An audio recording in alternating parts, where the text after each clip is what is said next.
This week's show brought to you by Danny Ainge's Trades. 3 for the price of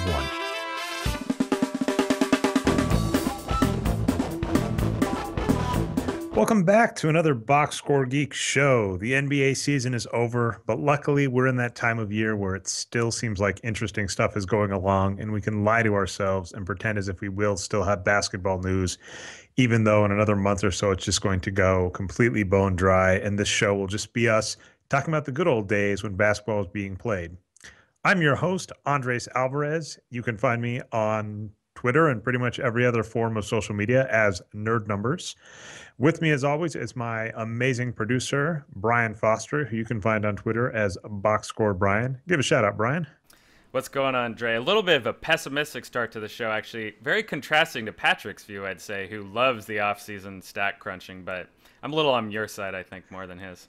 I think, well, it's the thing where we may really enjoy it, but I mean, even if you just look at analytics based on page views and stuff like that, people care way more about what's happening right now in the NBA than they care about, like, if I wrote a post about comparing Dr. J and Michael Jordan's finals and how they compared. That might sound interesting to some of our listeners, but most of our readers care very little. Considering our topics today, that was a great intro, I have to say. All right, speaking of Patrick, he is actually in Las Vegas this week. He is competing in the World Series of Poker, so that is why he is missing another week. But again, we wish him all the best of luck. Maybe he'll give us some updates. Some of his best posts have been on his Vegas trips and bets he places on the NBA season. I was really, really impressed by this last week. Just like I said, tons of news coming out, tons of topics to discuss. It's a lot of, I would kind of call it appetizer topics, Brian. So we're just going to run down them. I'm not even going to tease a bunch of them, but basically they relate to the draft and off-season trades, and then kind of some meta-analysis on posts about the draft. So that could be interesting. So anyway, let's just start running it down. First topic, I figure since you are such a homer, no, I'll bring up the poll next. Okay, so first topic, since you are such a homer, is the Golden State Warriors. So the first thing is the Golden State Warriors re-signed Maurice Spates, who is really one of the only, what I'd like to call, weak links on that team. I believe if we look at their last season numbers, I think it was like him and Festive, who were really the only bad players on the team. Am I mistaken there? No, not really. Azili did play better in the playoffs. He was kind of injured and had a small sample size. But yeah, Mo Spates was the guy who got the most minutes, who was a really negative impact on the team for sure. Yeah, in fact, he's the two players that were really bad that actually got decent minutes were him. And actually not decent minutes. I would say him, Justin Holiday, Brandon Rush did really not do well. And then Festive Azili, he actually wasn't bad. He was an above average center, which is what you want. So Mo Spates and Brandon Rush did poor. Brandon Rush can probably take a pass on being injured, not playing a lot. But Mo Spates has been in the league like 6 years now and just hasn't been very good. If you want to look at one of the reasons we dislike a metric called win shares, which is very similar to wins produced, basically, if you're on a good team, your numbers go up. So his numbers looked like he got better when he hopped on to, like Memphis and Golden State, but he just hasn't been a good player. He's decent at shooting, but not fantastic. At least he was last year. But the best he's ever done is shot as well as an average center. And then his other stats just, his rebounding is about average for a center. And then all of his other stuff is just not that great. So he's not really a good player. He's not a bad player, but as I think we discussed on previous weeks in the show, one of the but one of the mistakes I think teams can make is signing veterans with no upside. And I just don't see the upside of most Spates, especially with the situation the Warriors are in. It's just, sign new players, be excited about draft picks. Don't sign this guy. Yeah, it's a bad move to be sure. He doesn't have any upside, and he's known for being a mid-range shooter. That's like his strength and his role on the team, and he's not even very good at it, and that's not a skill that we want anyway. So, yeah, I mean, not a great player, but I guess the good thing about it for the Warriors is that it's not a very impactful move. It's not going to move the dial really or cripple them. They seem willing to go into the luxury tax, so anyway. Well, we'll see about the big one is going to be what happens with Draymond Green. I believe they did extend him an offer, which is required, but we'll see what the negotiations for that end up being. So that was the good. The real good news, and this was I had to tell Jeremy Britton, I was really happy about this. Help me out with the pronunciation, but with the 30th pick, the Warriors selected Cavan Looney, I believe, not Kevin. Cavan. Cavan. And as one of the commenters, I'll give the preemptive shout out, Andrew Sutton, said about him, he was the Wisconsin, I believe, player of the year in high school. And is just, he was one of the top players. We really liked him. Another thing to consider is that he's young. He was a freshman. So he put up really good numbers in college. He's a young player. And something we've written about before that's really important to consider is that the 30th pick in the draft is arguably the most valuable. The reason I say this is the first round of the draft has the first two seasons guaranteed, but then has the next two as restricted free agency, which basically means you're allowed to just bring the player back for a guaranteed price point that's very low. To give you perspective, the Minnesota Timberwolves currently have two of the number one picks from previous drafts.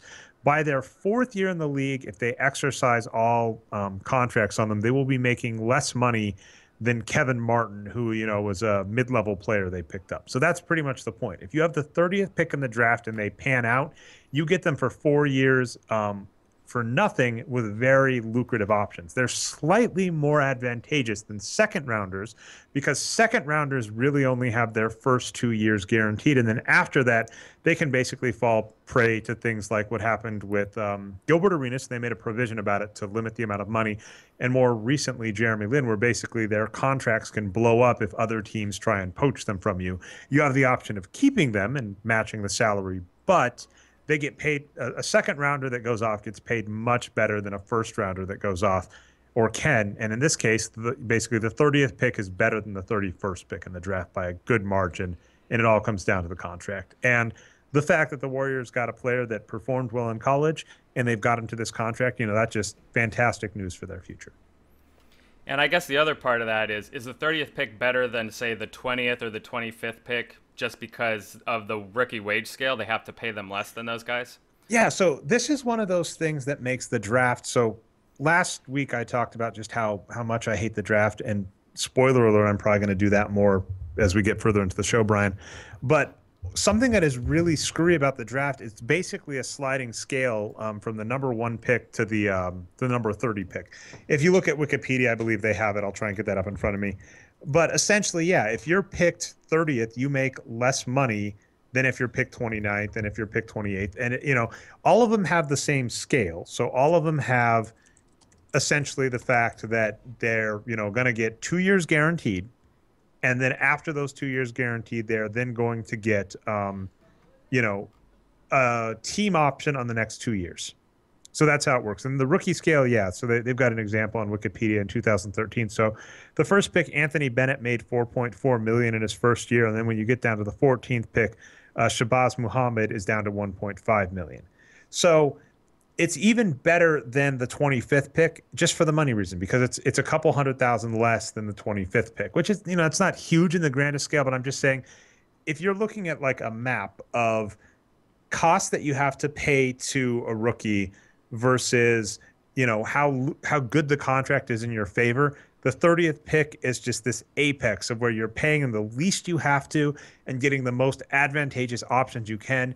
And something Patrick has discussed many times before, something we discuss on the show a lot, is because the talent evaluation in the NBA is still not that great, there is usually talent waiting around that 30th pick. And, the Warriors proved it. We approve of the pick they said. Basically you said he's 32nd on Arturo's board over at Basketball Numbers. He's number 8 on Lane Vashrow's board. Dave had him as one of the top 10, what's his position? I believe power forwards. And that's as a freshman. So pretty much this was just, this is what we like. You take a player with high upside with a great contract. He doesn't pan out, great. You're not losing that much. He pans out, and this could just be a really cheap deal that will help in the future. Yeah, absolutely. And I guess my reply to you bringing up this topic, I was trying to avoid the Warriors for 1 week, but Dre, you couldn't resist it. I appreciate that. But no, my response to it was, well, are there any kind of indications that the good teams, are good at drafting and are getting better? Like, oh, the Warriors won the title. They found this guy, Looney, who seems like a good value pick. when Patrick and I are watching the draft together, interestingly, I met up with him a few days ago. More on that later. We were both saying, yeah, of course, Masai over at Toronto took DeLon Wright. He's a highly rated guy, and, Masai's a smart guy. He knows to pick him. So are there any other guys kind of like that where good teams are getting better and being smart to draft? Um, all right, so here's my rant on that. I don't care. Like that's the main thing. That's what I'm And talking the about. reason I'm going to bring this up, and we talked a little more about it. Maybe I'll just jump us ahead in the show. Yeah. I wrote a post about how Jalen Rose. People say he put his foot in his mouth, but they're wrong. Where he said there's no such thing as a draft bust, and this is actually a really, really important point because the number one pick in the draft right now this season is going to make less money than a player that a team picks up with the mid-level exception. The example I gave in the article I wrote about Jalen Rose that I just love is Darko Milicic, who was at one point a highly touted prospect. It's worth noting that while Joe Dumars may get flack for picking him in front of, I'll laugh, but Carmelo Anthony, if the Pistons had picked Chris Bosh, that would have been an amazing. I would have loved to have seen what had happened there. Imagine Chris Bosh instead of Rasheed Wallace on those teams, and if the Pistons, instead of wasting money on Rasheed Wallace, had instead decided to give that money to Ben Wallace, how that team would have looked for another couple of years. So anyway, when he came into the league, he basically averaged $4.2 million a year in his rookie deal, and only 2 of those years were guaranteed. By the time everybody knew he was a joke and was signed by the Timberwolves, he signed for more money per year for 3 seasons. So he was worth a better contract as a letdown veteran than he was as a highly touted prospect. There is no player that is selected by any of these teams that is on a contract bad enough that, as long as you think they have any upside, I'm going to even throw this out there, even Austin Rivers, even if you think Austin Rivers has upside, his contract is so good that there is no way you can fail, because you basically give them a chance, and if they surprise you like Andre Drummond, or they pan out like Blake Griffin, there is no contract in the first round that isn't just a fantastic deal for the teams. Where players can really, or not players, where teams really mess up is when they don't give up on the player, when they re-up these these player options they have for these players, where they have to pay them for another season, where they use their bird rights to re-sign them like they did with Mo Spates. Basically, there is not a real way to mess up in the draft unless you refuse to give up on a bad player. Now, our philosophy is kind of like poker, which is fitting since Patrick is, playing in the World Series of Poker, which is, okay, you can't really lose. You're playing with house money, but you can make better decisions to increase the odds that things go well for you. You can do what the Spurs have been doing for years, which is go for players that are underrated by other people that you can still get late in the first round, late in the second round. And so, but, and I could, like, this sounds mean, I could go through the draft and try and analyze each and say, well, our list says they're this high. And, if Patrick wants to do that, you want to do that, Brian, fine. But the reason I don't care that much is because I know the reality is, even if we think certain players have a better chance of going off, that most of these players just aren't going to amount to anything. Most of these players aren't even going to be good players in the NBA. One of the things we do on the wins produce formula is we use the average player.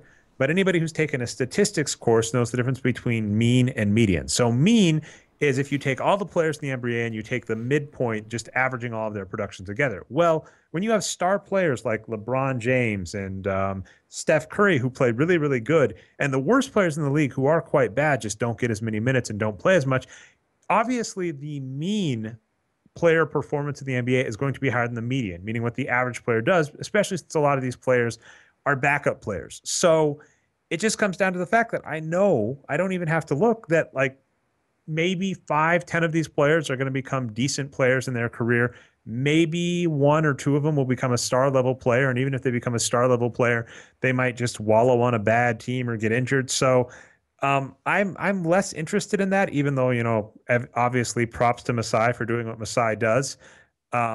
I just, every year, as I mentioned last show, get less and less interested in that because it's kind of like scratch tickets where I just know most of them aren't going to pan out. And I think someone in the comments said this, and it's correct, is you just acquire as many scratch tickets as you can, and then you're willing, this is another tech term we're fond of, Brian, you're just willing to fail quickly. If you get an Andrew Morrison and he's not panning out, just let him go. If you get Darko, I mean, that's something we should give Joe Dumars. He got Darko, and after 3 seasons, Darko didn't look great, and he traded him to Orlando. I don't know what he got back, but it was better than whatever Darko was performing at that point. So that's how you really need to do it. And that means my real interest in analyzing this draft is going to come in 2 seasons when it's time to re-up player contracts or trade players or draft new players. Yeah, and it's funny you bring up Darko because I mentioned to you before the show the Chauncey Billups interview with Le Batard and Jones, where he answered kind of a lot of fun personality type of questions, like, the time he saved J.R. Smith's life. But one other thing they asked him is, what did you think about Darko getting drafted over Carmelo Anthony? And his answer was pretty interesting. He said, well, he looked really good in the workout, so I was excited. But then the follow-up question was, well, how long did it take you to realize he wasn't very good? And Billups' answer was about 2 or 3 practices. Oh, that's right. And I mean, by the way, there's a lot to say here. So actually, let's just skip ahead to Jalen Rose. I agree. One of the interesting parts that I brought up about Jalen Rose, a lot of people dissed him for this, and I actually want to read some of these and see your thoughts. I'm not necessarily good enough to agree or disagree here, but Jalen Rose got mocked a few times by players, including Dirk Nowitzki, about his player comparisons. But let's just list some, and I'm going to get some autoplay, so if I sound frazzled, that's why. But anyway, so he compared, for instance, Karl Anthony Towns to Patrick Ewing, D'Angelo Russell to Lenny Wilkins, Jahlil Okafor to Brook Lopez, Mario Hezonja to Chandler Parsons, Willie Cauley-Stein to Tyson Chandler, Stanley Johnson to Caron Butler. This one was interesting to me. Frank Kaminsky to Ryan Anderson. I think that's actually not a horrible one, to be honest. They're, both tall white guys that can shoot from the outside. So there you go. But, he made all these comparisons, and this is something that we do in the draft. No one comes into the draft and goes, most of these players aren't going to be good. Most of these players, I think the player I used in my write-up was Kevin Ollie.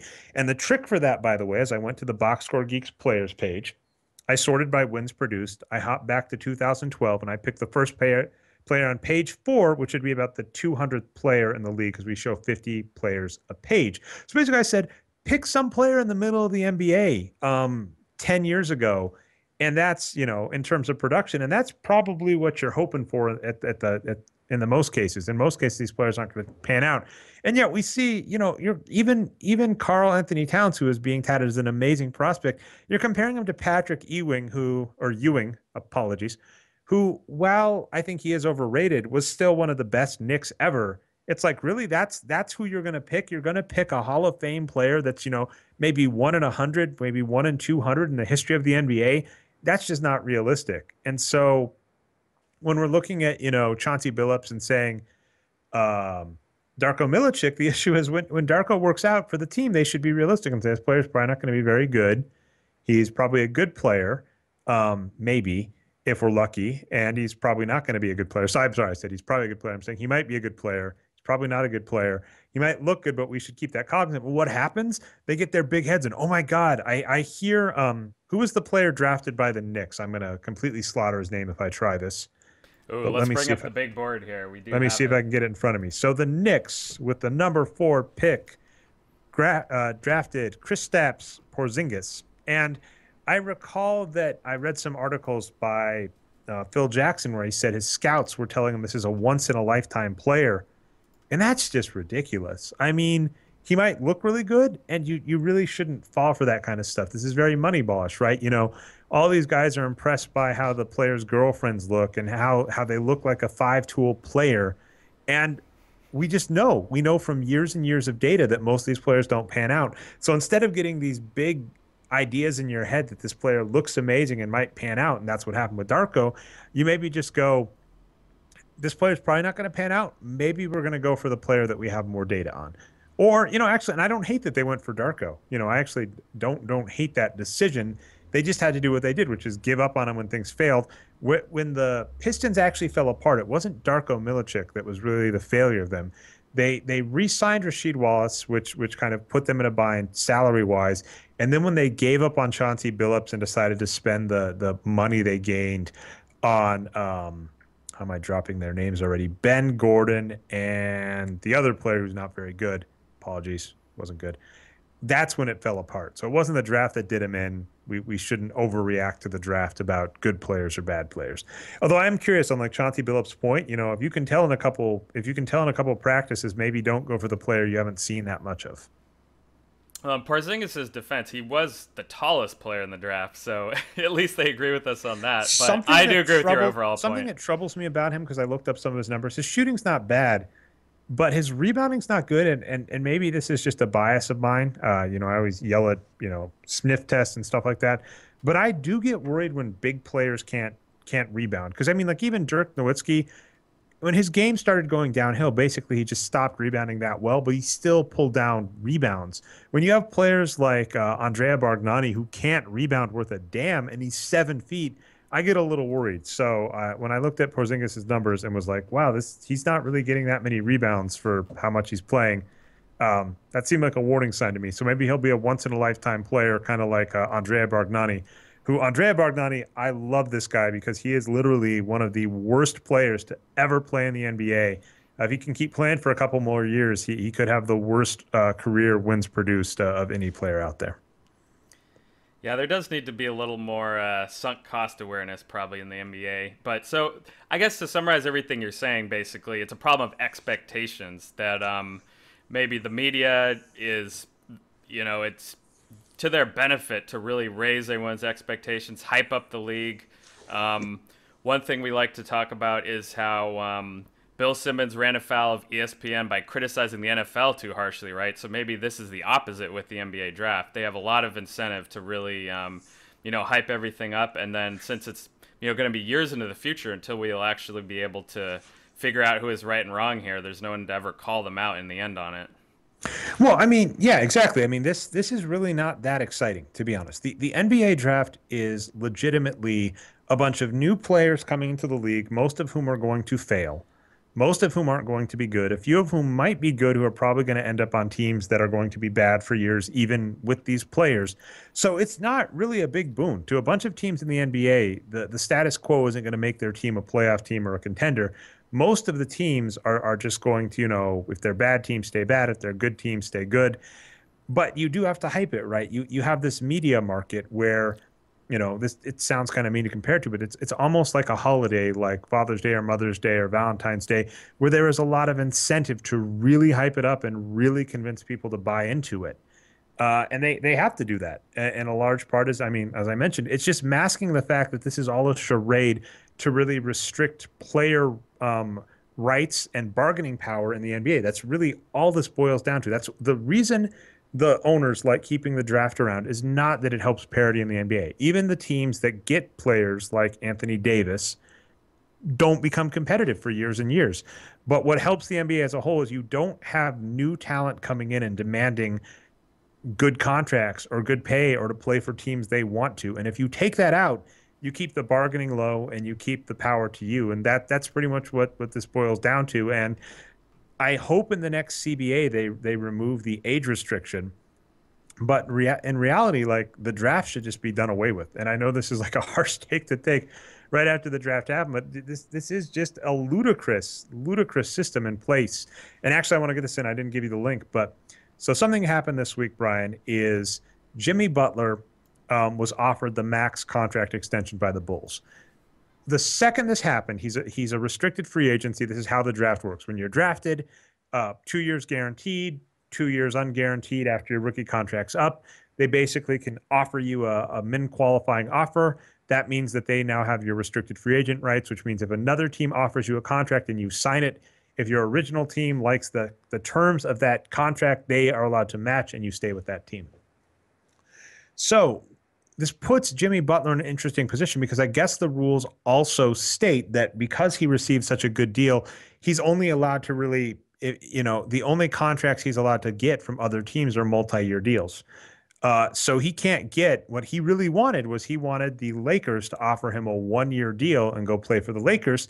And obviously the 1 year deal, it's the whole new CBA thing. He doesn't want to be locked into a long contract. He wants to take advantage of the new CBA and apparently he wants to be on the Lakers, which is a good thing because the Lakers have a lot of bad stuff going for him right now. I heard Marc Gasol expressed he has no interest in playing for them. So having a star actually want to go to the Lakers is a good thing, and having a star want to go to the Lakers and put himself in a salary cap position to be there long is a fantastic thing.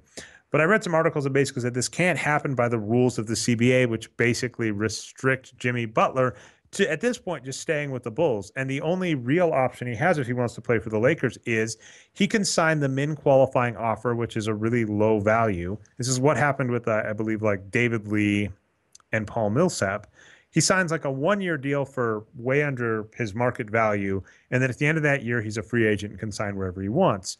And, you know, this is just kind of sucky for him because this next season, he is basically in a position where his value has skyrocketed, right? He wasn't making that much money last year. Next year, he could be making the max money, but he is restricted in playing for a team he wants, making the amount of money he wants, even negotiating the exact contract he wants because the terms of restricted free agency say the only contracts he's allowed to be offered or signed are multi-year. And this is kind of messed up. And this is the draft in a nutshell where in no other industry does it make sense. Now, it's possible, Brian, you might sign up with a company and you might sign a contract that has things like non-compete clauses or number of years, but you negotiate that. The NBA is a place where the draft already has set up salary structures, set up rules about trade, set up rules about where you work, and you get no say in it. And that always has rubbed me the wrong way, and it doesn't look like that's changing anytime soon. And a big way that sticks around is by the team and the league really hyping this event as a huge, major, big deal that the fans should be excited about. It's going to help parity in the league. It's going to make their teams better. The reality, it's not. The reality is all this is doing is helping the owners maintain their bargaining power. Oh, I loved how you tied that to the last thing at the end. That was great.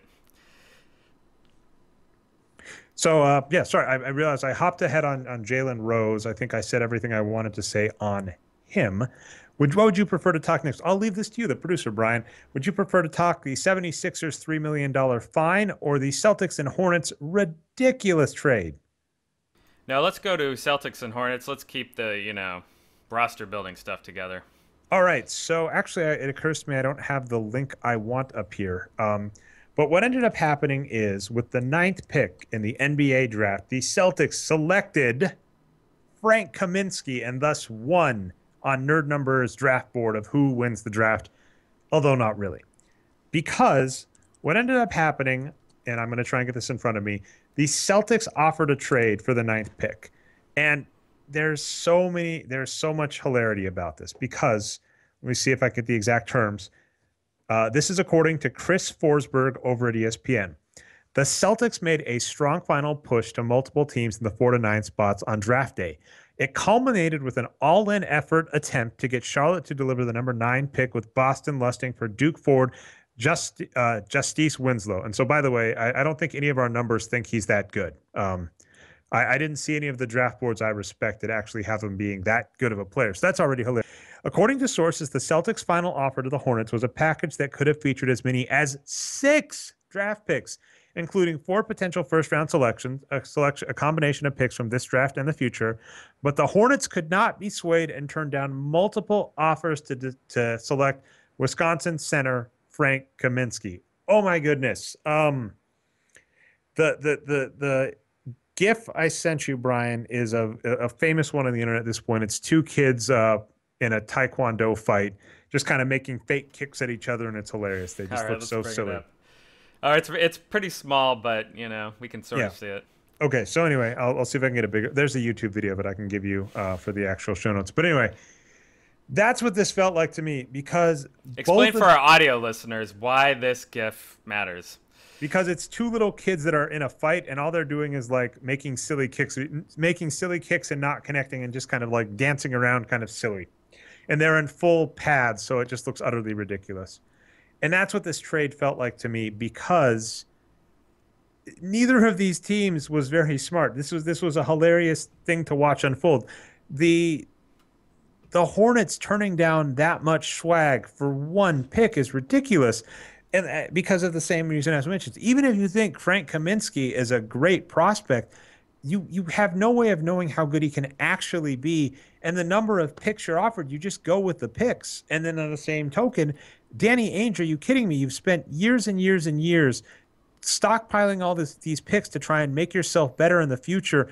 And what do you do with them? You give them all away for one draft pick for one player who's just not that good. I mean, even if you think he has upside, it's the same to both sides. The Celtics certainty and Justice and the Hornets certainty and Frank Kaminsky shows how silly teams get on the draft. Because even if you're really high on a player, what you have to say to yourself is, yes, this player could be very good, but the odds are really that he's going to be bad. And so if someone offers me a lot of picks or some guaranteed veterans, one of the best teams. Do you want to hear like the team I think who won the draft, Brian? This will be a fun one. Oh, I don't know. It's a draft grade, Dre, but okay. Okay, so you asked me. Okay, so you asked me. You were saying Masai took DeLon Wright, who we had ranked really highly, but wasn't very high on draft boards. Were there any other moves in this draft that really impressed me? Yeah, there was one. There was one team that I think just easily won this draft, and that's Cleveland, because Cleveland got Timothy Mozgov in a trade for a draft pick, and the simple reality is trading draft picks for a productive player in the NBA is likely a better outcome than most picks. So, it's the same thing here. The Celtics almost gave away 6 picks for one player. The Hornets thought one player was worth. You had 2 teams that thought 6 draft picks were worth one unproven player, and that is ridiculous.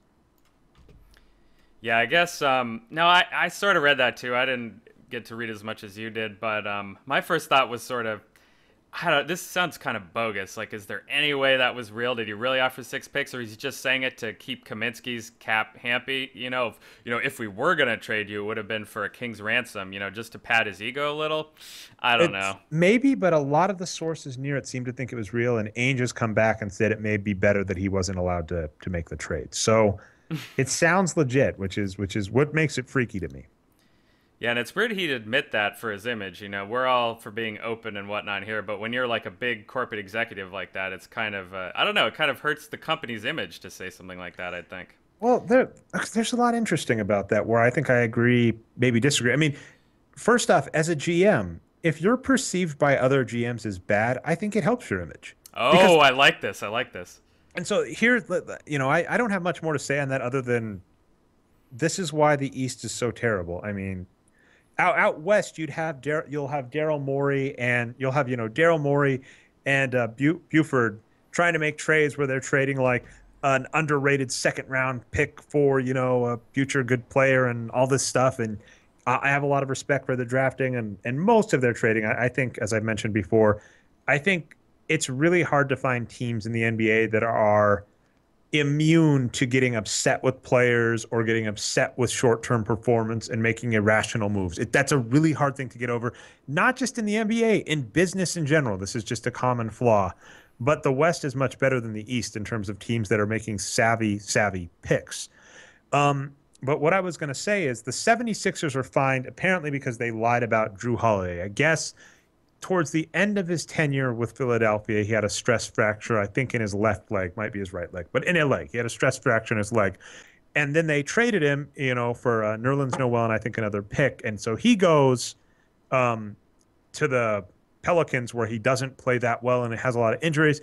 And, then the flip side is the 76ers get Nerlens Noel, who is one of the top prospects in the draft. He sits out injured for a season, but then he comes back and towards the end of last season, he just had us going, wow, this guy could be great. And so basically the league has sided with the Pelicans and said the 76ers knew and they owe him $3 million because they lied about it. Now, this gets interesting for a variety of reasons, and I don't know all of them. So the first is this turns into another scenario of maybe both teams are bad, because if the 76ers didn't know about the injury and the Pelicans didn't give him a good enough, didn't give him a good enough physical to detect the injury, this is both teams being kind of silly. Now, if the 76ers knew about the injury, I'm very curious about what you are required in trades to tell other teams about players in terms of their health, etc. Another weird point on this, we've heard from like Paul Shirley on the Short Corner podcast, and just Devin Dignam actually has experience. His degree, I don't remember, it's like kinesthesiology or something, but basically part of it is knowing about like athletic training and rehab and stuff. And he's told me that when he reads these articles about advanced techniques by the Phoenix Suns in terms of medical practices, he goes, none of these things are that revolutionary. None of these things are that new. It doesn't actually seem like NBA teams invest that much money into top medical people, into top medical training facilities, et cetera, for their players. That's what Paul Shirley has said too. And for me, when I look at how the NBA behaves in regards to software developers and analysts, basically a startup company in the Valley that is trying to, hasn't raised its first round of venture capital and is trying to cut cost and live on the down low would really laugh at any NBA team as to the number of resources they're spending on software technology, and even, like I would say, the amount of money they're spending on doctors and conditioning, given that they should really care about their players. So I think it's also possible that he just, that neither team has that great of doctors. And the last part, though, is I read in the same article that teams are starting to get upset with the 76ers because, Hinkie's kind of MO at this point is to make lots of trades and stockpile lots of draft picks. And other GMs may be starting to get ticked off if they believe they're getting, damaged goods for their draft picks. And this may hurt future trades. I heard that some of the backlash over this is a lot of other GMs are willing to go off the record and talk to, sports sources, media sources, and give information about Hinkie. That hurts his image. I've heard that there are various agents that aren't giving Hinkie and the 76ers workouts because they're upset with, how he's treating the players, trying to just basically move them a bunch and only do that. So I don't know how much that actually impacts him because, as I mentioned, the draft is freaking silly. And if you have draft picks and you have players' bird rights, you have a tremendous amount of power over them. It takes a Dwight Howard in Orlando-like scenario for a player to give up on bird rights and max money to leave if they don't think they're going to a team to get a title. So, I don't know how much this hurts him, but his image is getting hurt. So I'm curious, as a GM, you kind of want to be viewed as the nice guy that doesn't know what he's doing. He's kind of a bumbling fool, as opposed to being viewed as smart and savvy. And that was actually, I heard one of the backlashes after Moneyball came out, is after Moneyball, the book came out, I heard a lot of GMs became very trepidatious about trading with Billy Beane because even if they thought the trade was good, they thought he was getting one over on him. So the answer to your question, that was a very, very long rant, Brian, is I don't think this hurts the Celtics in the slightest, that trade there. But I do think that, the 76ers and teams that are trying to do these shrewd chess-like moves might be hurting their image. And then the last answer to all of it is I don't know how much that actually matters. Yeah, so my question was kind of about, image with your fans, but you're saying image inside the league is way more important than that if your goal is to win. This sounds mean again. I've said this a million times. Image with your fan doesn't matter at all. Like any person who owns an NBA team, oh man, I'm loving this, Brian. Thanks for giving the softballs to rant. Yeah. Don't care about your fans. The only thing your fans care about, this is, oh man, I'm going to save the last topic. Well, so just to set you up, here's the scenario, right? Like the Philadelphia fans are saying, man, this guy Hinkie, what the hell is he doing? Why would I ever care about the 76ers? I'm not renewing my season tickets. So if they don't so just rest assured, if the 76ers had won 50 games last season and gone to the second round of the NBA playoffs, nobody's giving up their season tickets. I mean, like nobody, the Golden State Warriors are a great example. I think just like look at, I don't have their attendance data in front of me, but don't forget that Lacob, or is it Lacob? Like it's like, I think I've heard it. Rhymes like yeah, you got it right. Lacob, like basically he had one of the greatest moments in sports history to me, where they were retiring Chris Mullins' jersey, and he gets up in front of the crowd and he's just traded Monte Ellis. By the way, Golden State Warriors fans that booed that, how wrong were you? Anyway, so he gets up. Everybody's mad that he's traded Monte Ellis. Again, this is perception with the fans. They're booing him. And this is with, the greatest Warrior at the time. Curry's going to bypass Chris Mullin. Impressively, even in offense, because like Chris Mullin, that was one thing about him. His overall game wasn't great, but he was amazing on offense. It is ridiculous to me to think that Steph Curry is going to be a better offensive player at the end of his career than Chris Mullins was. Okay, so anyway. So Mullen is there. Lacob's getting booed. Everybody's mad. Well, then they win a bunch of games and, almost shock the Spurs a few years later, and then they win a title. And how many people care about that perception? In the NBA, all you have to care about with your fans is giving them a winning team in a stadium that you can charge them for seats. That's it. And beyond that, you shouldn't care about your fans. Now, that's a rude way of putting it, but I think a lot of businesses fall for this notion of what their fans say versus what their fans do. So a lot of companies, tech companies in particular, will give out surveys that'll say stuff like, you buy software as a service from us, you listen to streaming music. Would you prefer it if we did this stuff and this stuff? And a bunch of people say yes. And they ask, would you pay for that? And they say yes. And then you watch the actual results and the fans don't. What you need to care about is your fans' money, what they'll actually spend money on. And when it comes down to 76ers, getting a winning team is what they need to care about. Even if people are losing faith in Hinkie, it's because he's losing games. If he wins 30, 40 games next season and then maybe 45, 50 games a season after that, none of the fans are going to care that he appeared kind of a liar to other GMs. In fact, here's something simple. How many fans do you think can identify the GMs of, let's see, let's do this really well. Pat Riley's kind of a cheat code, obviously. But let's say R.C. Buford of the Spurs. How many fans outside of San Antonio, I would even say inside of San Antonio, do you think can actually identify him if they saw him in a lineup? No, I mean, I'm not even going to guess. I agree with the point, though. Yeah, so I mean that's the GM doesn't have to worry about tick off fans because they're not even going to know who he is. They're just going to worry about how the team does. And so yeah, your answer to that question, doesn't need to worry at all. No, I mean, Dre, even for me, I get Sam Hinkie and Sam Presti confused all the time because they're both Sam, So no, and again, this goes back to the wages of wins, right? The even more egregious example of this. Egregious is definitely the wrong word. The more pronounced example. The strikes, right? In wages of wins, they say that people, after the league strike or lock their fans out or their players out, they always come back right away.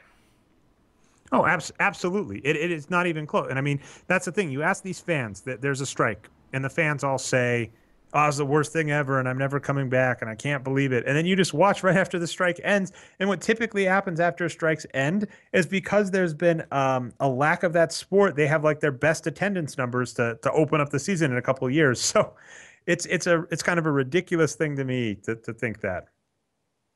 And that is, by the way, that surprised me at that point because it's chapter 1 in wages of wins. It surprises me that more people haven't caught on to that point. I mean, I think actually the owners certainly have that. That's how they have behaved in the lockouts.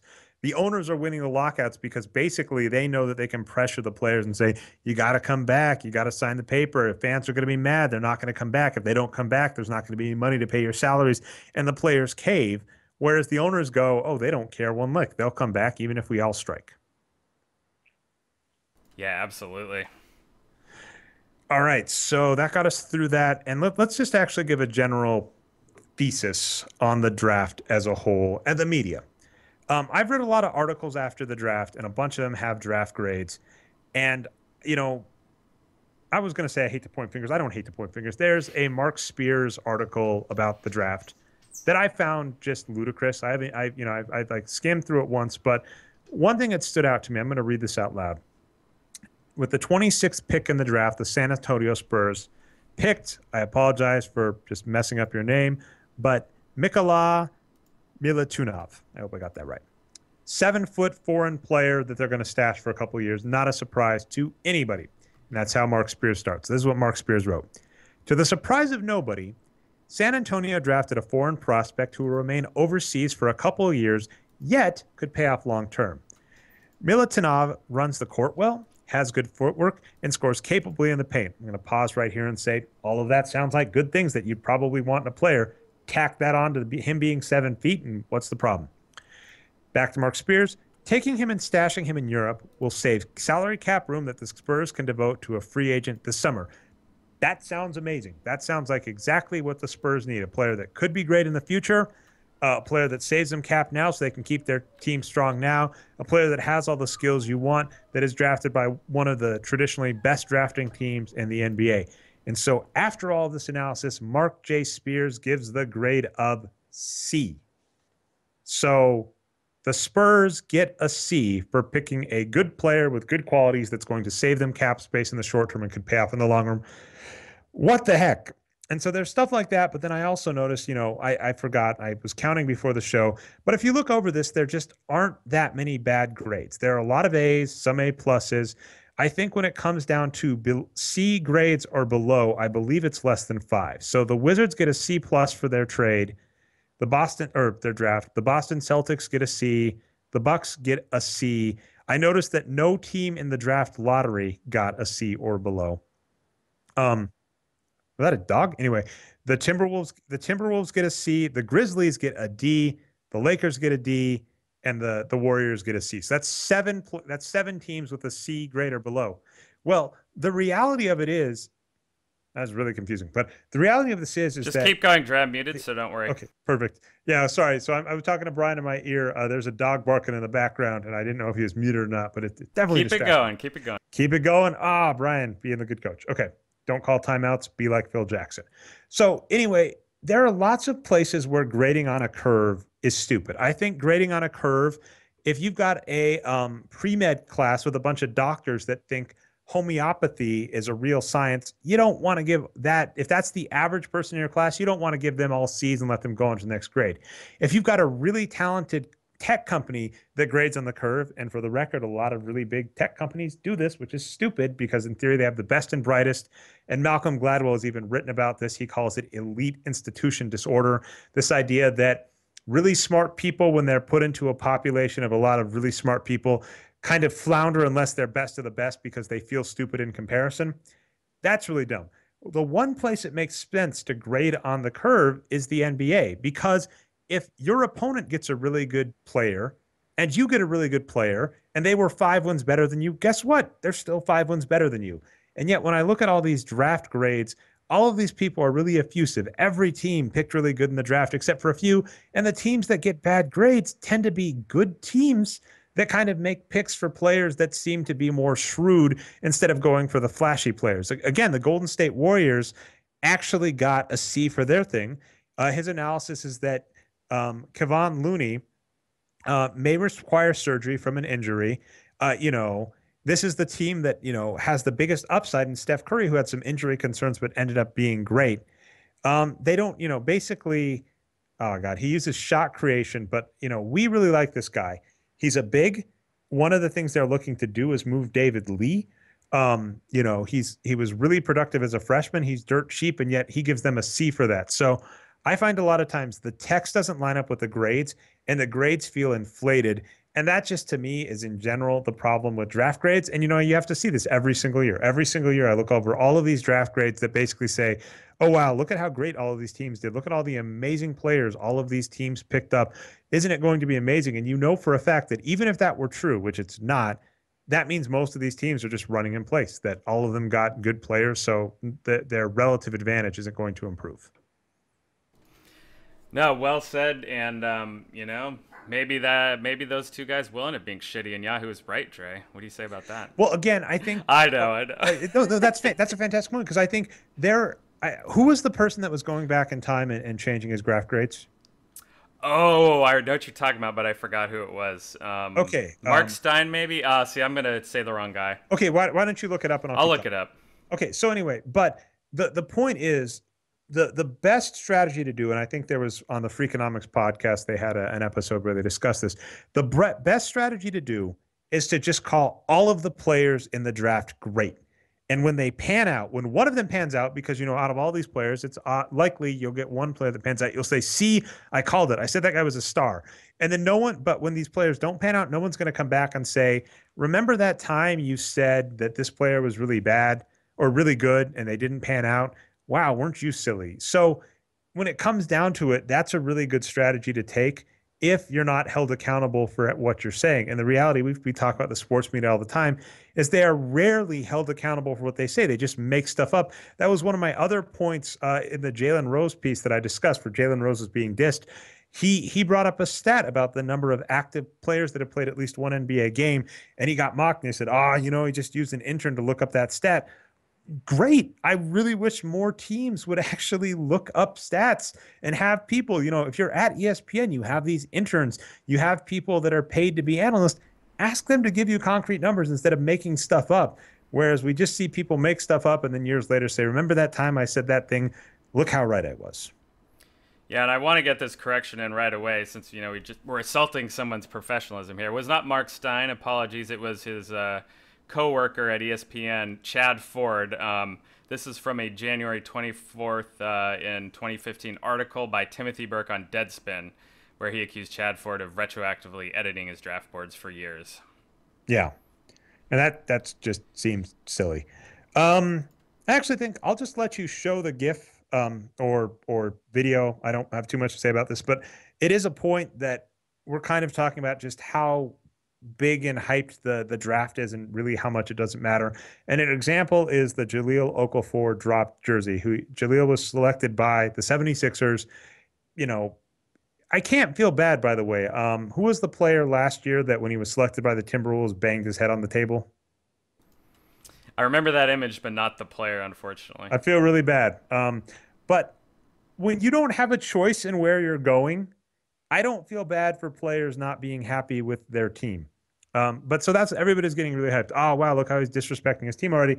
And the reality is, if you watch the video for a few more seconds, he's not dropping his jersey in disgust. He is putting his jersey down on the table because they're walking over to the podium. But this is just the point. So give some more context about what this is about. So there was a video of Jahlil Okafor. He gets his jersey for the 76ers. I think two other players that have been either drafted or signed by the 76ers. He's holding it up in front of the camera.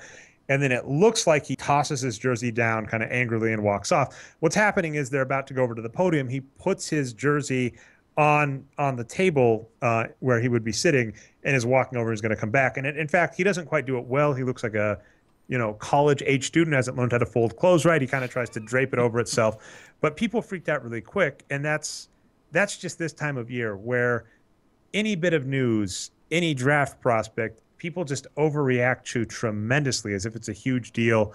And that's just kind of one of the parts of this time of year that doesn't excite me because, one of my favorite writers, Kevin Draper, points out just this frenzy people will have, for instance, over getting a trade known 5 minutes before it happens. We know a trade's going to happen, but everybody's on Twitter trying to be the first one to break the story as if it's a big deal. And it's the same thing here where everybody is just clamoring to pick up some news about players feuding or a player being mad at their new team or why a player is going to go bust. And it's just kind of a lot of hoopla because there's no basketball on. Yeah, some of these tweets that you in the article you linked are pretty funny. This one I have up here saying it shows the sense of entitlement that kids have today. Man, a lot of old people weighing in on this. You're hurting me here because I'm going to have to find the article that Jonathan Weiler wrote about. It's old at this point. You know what? I'm going to go into the last segment, Brian. I'm actually going to skip the Kings. I don't care. If they fire George Karl, they're being silly. Vivek Ranadev, you're in the doghouse. I was really excited when you were hired. At this point, I don't have faith in your organization. I leave this to you as a challenge this season. Prove me wrong. Until then, you're running a horrible team and ha ha ha. Okay. Yeah, the Kings have a lot of open rumors right now, so I bet we'll be able to hit them in a week or two once all this unfolds. I know you put it on here because I mentioned a few things about the Kings, but my honest response is, you're hilarious, Kings. Just let's see what happens. My one request was I would love to have a reality TV show of that team. Just follow that team around for the year. Give me a reality TV show. I want to see that. That'd be amazing. All right. So a segment we have adopted on this show that we do from time to time is called Fuck That Guy. We took this from the now defunct Short Corner podcast. And basically, this is where one or more of our hosts gets to basically say, fuck that guy, to someone around the league, around sports that we are either upset with, that's going to be this year, or, actually like strangely jealous of. A good example that I heard Justin Halpern or Paul Striller, I forget who on their show used, was actually LeBron James. They basically said, fuck that guy because he's just so damn good at basketball. But okay. Anyway, it's the one place you'll hear me cuss on the show. I don't normally cuss, but I will cuss for this segment. But anyway, I have two fuck that guys. You just mentioned all of these old-timey reporters talking about the sense of entitlement. Fuck that. Seriously, I really get really, really sick. you and I, Brian, talk a lot about being in the tech space. I get so sick of seeing, and I'm going to bring up the racial component, the young white people that drop out of college to, get millions of dollars in venture capital to start their own startup, getting praised as innovators and great people. And then you see a bunch of young black people that are standing to make millions being in the NBA and endorsement deals and actually trying to get the best deal and go to the best team. And people saying, oh, look how entitled they are. Look at their generation. No, that is BS. We totally accept people being greedy and trying to make a lot of money, but we have this strange paternalism when it comes to the NBA. And as I mentioned, there is a not so subtle racial component about it that just always ires me. So if you're someone out on the web that finds yourself saying, these players going to the NBA are so entitled and blah, blah, blah, fine. But I better hear you yelling 10 times as loud when billionaire owners ask for stadiums to be paid for, when we see people like Mark Zuckerberg and other tech people, young tech people, looking for tax loopholes. I don't see that. I see it when it comes to the NBA. Check yourself on that. Okay, I'm going to give a trigger warning on the next fuck that guy. Going to talk a little bit about sexual assault. I realized I didn't have to, but that's what this comes with. And so the fuck that guy I'm going to go to is Kobe and the media. This is just angering to me. So what ended up happening is Larry Nance was signed by or drafted by the Los Angeles Lakers. And well, I don't necessarily think, I mean, again, as we've said over and over, we can't predict the future. We don't know if this is good. He wasn't that great in college. I don't see anything amazing about this move. But one of the problems is Lance had a tweet about Kobe. I forget what it is. It said something like, hope Kobe learns to keep his hands to himself. And then he had hashtag rapist. Now, anyway, after that ended up happening, Kobe Bryant, this is what drives me crazy. Kobe Bryant tweeted back to him and said, let's see if I can get this. He said, dude, listen, we've all said things and done things that we regret and wish we could take back. It's water under the bridge, man. Welcome to the team. And then Larry Nance said, thank you, sir. And the media has just gobbled this up with, look at Kobe being the bigger man and reaching out to his new teammate. You know what a big mistake, that's a much bigger mistake than making a stupid tweet and an alleged rapist is? Having extramarital affairs to the point of, and this actually happened in the court trial, they found Kobe's blood and the female's blood that he had sex with on her shirt. And what ended up happening in the court trial, for those of you that missed it, is basically she came across as too promiscuous. When she showed up to basically get DNA evidence against Kobe, she was wearing underwear with other men. This just gets weird. But basically, the prosecution basically made it seem that she was really promiscuous. And this is just one of those tragic parts in the United States where basically there is something very messed up with victims, where we basically say if it looks like they were asking for it, which I'm not saying and don't agree here, just throw it out. And that ended up happening there. But at the best case scenario, if you're a Kobe fan, is he had really rough sex outside of marriage. And even all the stuff he was saying at the time was basically, he could kind of see her point of view, but didn't think he did anything wrong. He ended up paying his wife, who he didn't have a prenuptial agreement with, a lot of money to basically stick around. And then essentially the media was very complicit in just wiping this story under the rug. And we don't hear about it. And even here, the media is basically saying, oh, look at Kobe being the bigger guy here, when they're ignoring the fact that Kobe, the big mistake Kobe made when he was a young guy, was doing this. And it drives me nuts in sports. And I understand. I'm in the same boat. Sports is a form of escapism. We want to just watch the games. We don't want to think about the world when we do it. But I get very annoyed at how complicit the media can be with how horrible some of the sports stars are. And I accept that. I accept that we're watching them because they're good at putting a ball through a hoop, not because they're role models. Charles Barkley was actually right on the I am not a role model. But at the same time, I find it very disheartening when the media tries to go, look at the good person Kobe's being, and the fact that people are eating this up. It just drives me nuts. And that's what I got, Brian. Thanks for letting me rant that out. I'd like to move on from this subject. Sounds good. All right, you're not even going to touch it. I even know when I'm starting to talk, I was like, I hate this. I don't want to talk. No, I mean, I don't want to talk. It's just tribalism, It's like people look up to the big, strong, rich, and wealthy guys. So yeah, Kobe's on top of the heap. Not on top, but he's somewhat up there. So yeah, people are gonna look to him no matter what he does. Yeah, it's freaking ridiculous. All right, well, that's actually, we had a smorgasbord of topics. I believe we got through 7 or 8 different ones this week. We're right at about an hour, Brian. So I'm ready to go to shout outs. And I think you already mentioned it, but why don't you go first? Now I'm gonna skip that shout out, and I'm just gonna No, say, you give the freaking shout out. You put it on the script. I'm going to ask. It's a great shout out, and I love it. And I'm okay hearing it twice. yeah, well, that's it. There's a story that Chauncey Billups told when he was interviewed by Dan Lebitard and Bomani Jones on ESPN, and there's a funny story about J.R. Smith.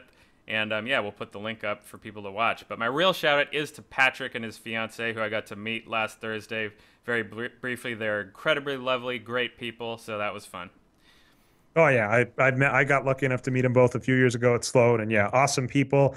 And best of luck at YSOP, Patrick. Could go a long way. Anyway, my shout outs, I already said this once. Andrew Sutton, just awesome comments on the draft. Actually, all the commenters, I've seen some great comments on the draft. Last week's podcast, I think got 41, really got up there. I kind of, I enjoy discussing the draft, but I feel always bad because I'm very much a wet blanket. And in sports, I understand just wanting to talk sports and have a good time. And when there's the person who's like, oh, this is stupid, maybe that's not the person to be in the discussion. But great discussion in the comments there. And then another shout out to Dave Barry and Ari Caroline. Basically, I didn't really do, for obvious reasons, I didn't do a lot of work into draft analysis, but both of them did. Both of them shared it. Really appreciate that. Had something up in time. And then, shout out to Arturo Galletti, who got his draft numbers up right before the draft, right at the draft deadline. So if you want to see how teams did according to Arturo's model, go check out his site, basketballnumbers.com, and we'll leave a link in the notes. Now, with that said, you have been watching the Boxscore Geeks show. If you found this not through the site, you can find us at boxscoregeeks.com. If you really like the show, you can find it on iTunes and Stitcher as the Boxscore Geeks show. Please subscribe, upvote us, goes a long way. Additionally, we have a live video show that you can see every week on twitch.tv/nerdnumbers. If you missed the live show, we host all this stuff on YouTube at channel Nerd Numbers. We have a Boxscore Geeks playlist. Feel free to subscribe to that as well. Finally, I'm your host, Andres Alvarez. You can find me on Twitter as Nerd Numbers. Our producer is Brian Foster. You can find on Twitter as Boxscore Brian. And our normal co-host, who, as I said, is out at the World Series of Poker, Patrick Minton, is at NBA Geek. Thanks so much for watching, and we'll see you next week.